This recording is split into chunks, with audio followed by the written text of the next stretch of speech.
All right, this is incredibly important. Donald Trump and Elon Musk are publicly orchestrating a plan to paralyze the US government and weaponize the shutdown to seize control and force their own demands. And I can prove that using Elon Musk and Donald Trump's words over the past 24 hours. This is beyond political maneuvering. It's the richest people in the world sabotaging the US government and causing a massive shutdown right before the holidays, right before Christmas and New Year's or whatever holiday you may celebrate. So I want to show you how this is all unfolded and what we can do to bring attention to this. So let's just start off with this tweet right here. Elon Musk said yesterday at around noon, no bill should be passed in Congress until January 20th when Donald Trump takes office. None. Zero. Elon Musk and Vivek Ramaswamy are always railing against unelected bureaucrats, these people pulling strings behind the scenes, controlling Congress who weren't actually voted into power by any US citizens. He wasn't even born in the US himself. He moved here, he built a lot of wealth, and that is absolutely fine, but now he is using that to essentially play kingmaker and make sure that politicians bow to him, and it's not going to be effective. Let me explain why. This reads, US Congress stumbles towards shutdown as Trump demands action on debt ceiling.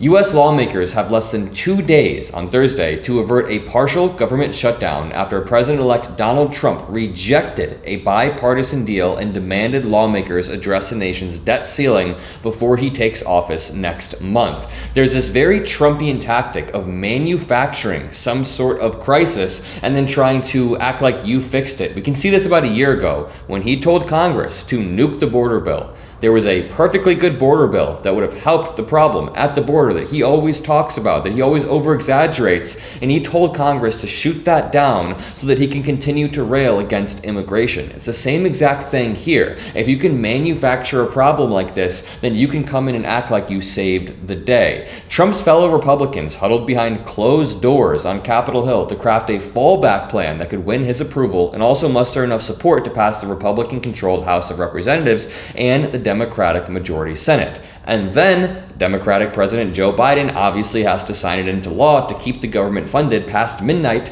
on Friday. We need all of these to line up. The Republican-controlled House, the Democratic majority Senate, and President Biden. And right now, the way it's looking, we are barreling towards a government shutdown because I don't know in what reality can we get a bill that that the MAGA wing of the House and that the Senate will all pass. Republican lawmakers provided few details as they emerged from House Speaker Mike Johnson's office. This is incredibly incompetent, and this power play from Donald Trump is absolutely oozing incompetence, narcissism, and it's going to hurt a lot of people. So Donald Trump and Elon Musk are using their influence not to build, but actually to destroy the government's functionality, and not in a good way. People wanted them to be the anti-war president who drained the swamp, but now Donald Trump is threatening to invade and annex Canada, make them the 51st state, and now they are actively becoming the swamp. But listen to this.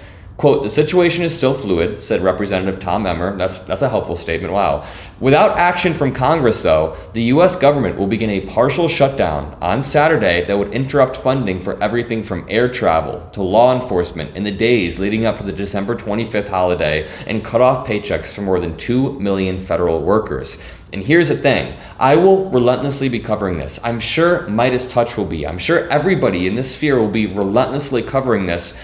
But my worry is that Republicans or the Republican media still controls the narrative so much that most Americans will just blame President Biden. They'll say, oh, President Biden is still in office, it must be his fault. And I'd like to think the American people are smarter than that, but I mean, Trump successfully tricked them for the past year, so you never know. Many government operations, such as Social Security retirement payments, will continue, and the last government shutdown, surprise, surprise, took place in December of 2018 and January of 2019 during Trump's first White House term. Representative Nancy Mace, the worst person in Congress, said Congress should keep the government closed until Trump takes office if they cannot reach a deal. Quote, let's reset January 20th. It's not the scary shutdown the lying media tells you it is. You realize that if you shut down until if you shut down until January 20th, Trump doesn't get his inauguration. The inauguration is facilitated through the same government funding that you guys want to cut off.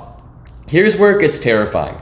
Trump and his ally, Elon Musk, the world's richest person, effectively torpedoed the spending bill on Wednesday by blasting it as a wasteful giveaway to Democrats and threatening to mount primary election challenges to Republicans who would vote for it. Again, if a Republican congressman or congresswoman in the House vote for this bill to keep the government going, Elon Musk will personally fund a primary challenge using the endless wealth he has that has basically doubled since Donald Trump won, because people are anticipating contracts that are friendly towards Elon Musk. And you know, it's just so obvious what they're doing. When I scroll through Elon Musk's Twitter feed, it's a carpet bombing of disinformation, just a volume of disinformation that is so hard to keep up with, and it gets 5 million views, 10 million views. This says, deleting nonsense regulations that fail to serve the greater good will lead to a new age of prosperity. This says, it's getting to the point where doing anything at all is illegal. Elon Musk is so desperately trying to get the government to ease off regulations so that his government can take advantage and cut corners in ways that we've realized are not functional for a society. I mean, let's just take the FDA, for example, or some of these industries that help control our food supply.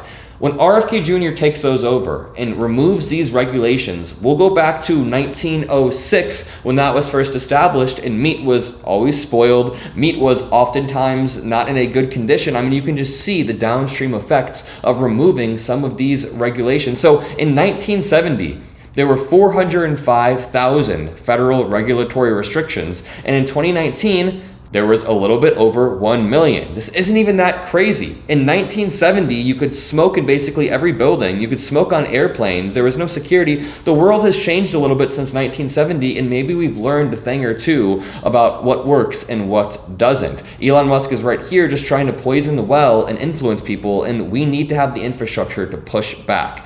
Now, this brings us on to a tweet from Rand Paul that I found absolutely despicable and scary. This dude literally said, "The Speaker of the House need not be a member of Congress. Nothing would disrupt the swamp more than electing Elon Musk. Think about it. Nothing's impossible, not to mention the joy at seeing the collective establishment, aka the Uniparty, lose their ever-loving minds." All right, I have a few thoughts on this. First of all, there's no better way to disrupt the swamp than creating an even worse swamp by electing Elon Musk, who has no experience in government whatsoever. That would be an absolute mess, which almost makes me wonder, like, if that happens, I think that would be an acceleration towards showing the American people that the Republican Party has effing lost it. The day after the election, I made a video where I said, I think Elon Musk is going to very quickly overstep and misread, and essentially think that X is real life.